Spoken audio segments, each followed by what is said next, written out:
ฤดูกาลนี้เป็นฤดูกาลใหญ่ที่สุดของทางฝั่งหงส์แดงลิเวอร์พูลนั่นคือการผ่าตัดทิมเลยก็ว่าได้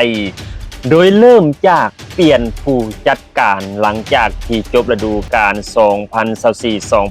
2024-2025 ทั้งบอร์ดบริหารของสโมสรหงส์แดงลิเวอร์พูลก็มีการปลดอาร์เนอร์สล็อต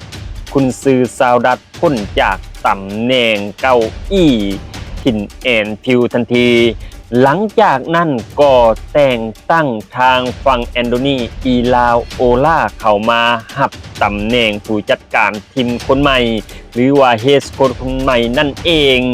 แต่หลังจากนั้นสิ่งที่น่าจับตาเบิ่งที่สุดนั่นก็คือมีการเปลี่ยนแปลงหลายอย่างเริ่มจากปีกมหาภาพอย่างโมฮัมเหม็ดซาลาห์ที่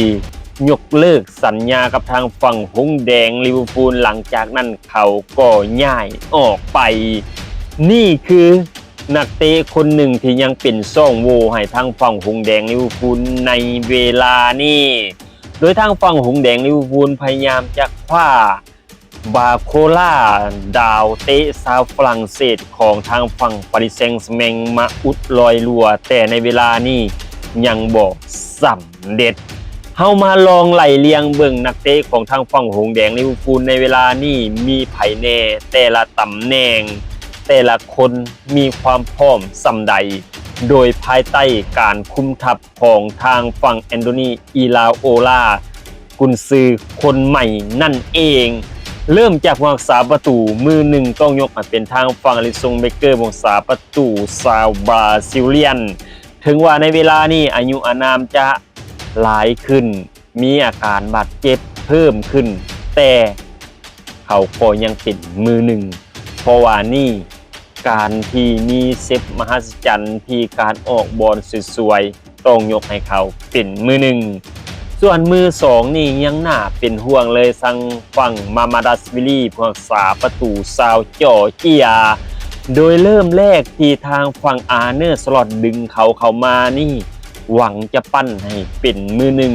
แต่หลังจากเข้ามาแล้วยังบกเข้ากับระบบของทางฝั่งหงส์แดงลิเวอร์พูลโดยเฉพาะทางฝั่งหงส์แดงลิเวอร์พูลมีการที่ออกบอลเร็วออกบอลแม่นยำสำหรับผู้รักษาประตูไส้เท่าทีดีแต่สุดท้ายแล้วทางฝั่งมาดาทวิลียังขาดจุดนี้ถ้าจะก้าวเป็นมือหนึ่งต้องพัฒนาอีกส่วนมือ3เป็นบูสแมนและในท้ายฤดูกาล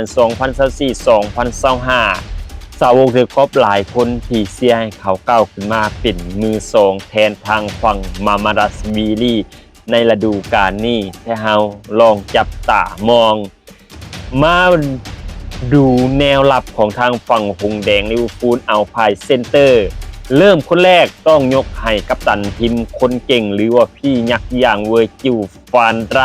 เรื่องประสบการณ์เรื่องทุกอย่างนี่ต้องยกให้เขาแต่สิ่งที่น่ากังวลที่สุดในเวลานี้คืออายุของเวอร์จิลฟานไรกายรัก3ไปแล้วรัก3กว่าไปแล้วมีอาการบาดเจ็บหรือว่ามีความซ่าลงในการอ่านเกมและมีความซ่าลงในการที่จะประกบกองหน้าพรีเมียร์ลีกที่มีตัวจี๊ดมีความไวมีความแข็งแกร่งแต่เรื่องประสบการณ์เรื่องเก่าเกมเขาก็ยังเป็นเต็งหนึ่งในแนวรับฉะนั้นคนแรกที่ต้องยกให้ลงเป็นตัวจริงก็เวอร์จิลฟานไดนี่ในเวลานี้ขาดคู่หูเพราะว่าโคนาเต้ง่ายออกไปแล้วไปห่วมกับทัพราซันสุขาวฉะนั้นในจุดนี้ทางฝั่งอิลาโอลาต้องหาคนมาแทนคนที่อยู่เดิมอย่างโจโกเมสก็เป็นพอลง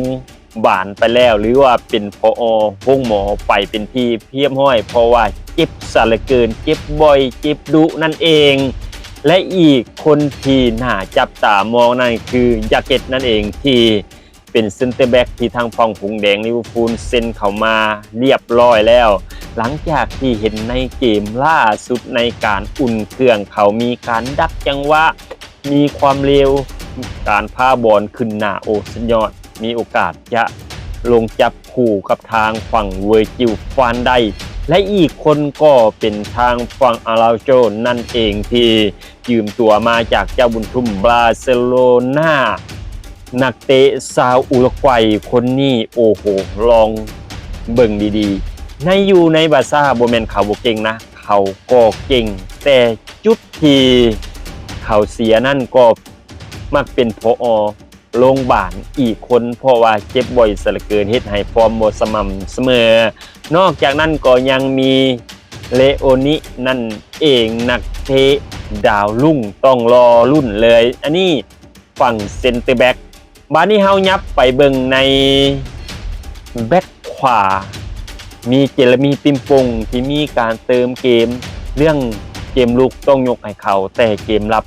ยังเป็นห่วงเลยและอีกคนเป็นแบดลี่ที่ยังมีอาการบาดเจ็บยังบ่พร้อมที่จะลงเปิดสนามในพรีเมียร์ลีกในสุดสัปดาห์นี้และอีกคนก็เป็นแรมซี่นั่นเองแต่นี่ก็ยังเป็นดาวรุ่งส่วนทางฝั่งแบ็กซ้ายหลังจากโรเบอร์สันที่ย้ายออกไปก็ต้องเป็นซ่องโบเพราะว่าทางฝั่งมีลอตเคอร์เคสที่ทางฝั่งหงแดงลิเวอร์พูลคว้าตัวเข้ามาในซัมเมอร์ก่อนก็ยังเป็นคำถามอยู่ว่าในฤดูกาลนี้เขาจะก้าวขึ้นมาเป็นตัวหลักของทางฝั่งหงแดงลิเวอร์พูลได้หรือบ่แต่เชื่อว่าทางฝั่งอิลาโอล่าที่เคยปลุกปั้นในทางฝั่งมีลอตเคอร์เคสโด่งดังในบอลมัดในสนั่นใน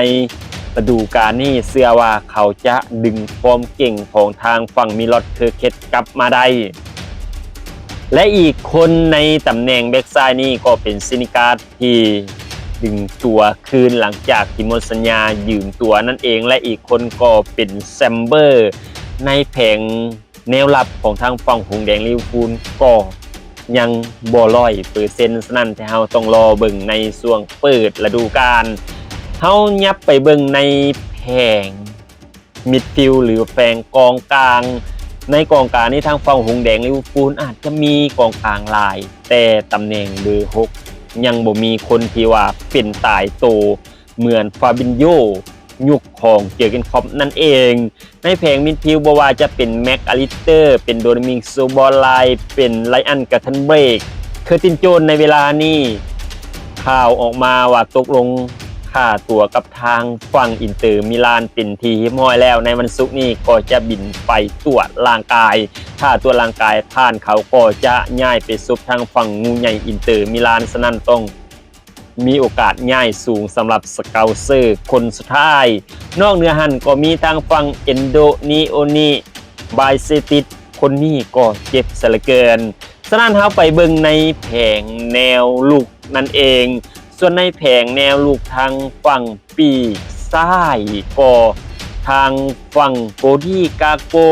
และอีกคนก็เป็นทางฝั่งเอ็นกูมูฮาส่วนปีกขวานี่หลังจากที่โมเมซาร่าย้ายออกไปเป็นซ่องโบเลยยังในเวลานี้ก็มีเคียซ่าวิกเตอร์โมโนสที่ทางฝั่งหงแดงลิเวอร์พูลเซ็นเข้ามาในช่วงซัมเมอร์ฮั่นและกูมัดนั่นเองนักเตะดาวรุ่งส่วนในตำแหน่งหมายเลข10มีฟลอเรียนเวียตที่กำลังตีตัวจริงและอีกคนก็เป็นทางฝั่งเอลเลียตแต่ในช่วงที่ปีซีซั่นทางฝั่งเอลเลียตฟอร์มก็บ่แม่นที่ว่าพุ่งกระจุยกระจายฟอร์มก็ยังบ่เปรี้ยงป้างส่วนในตำแหน่ง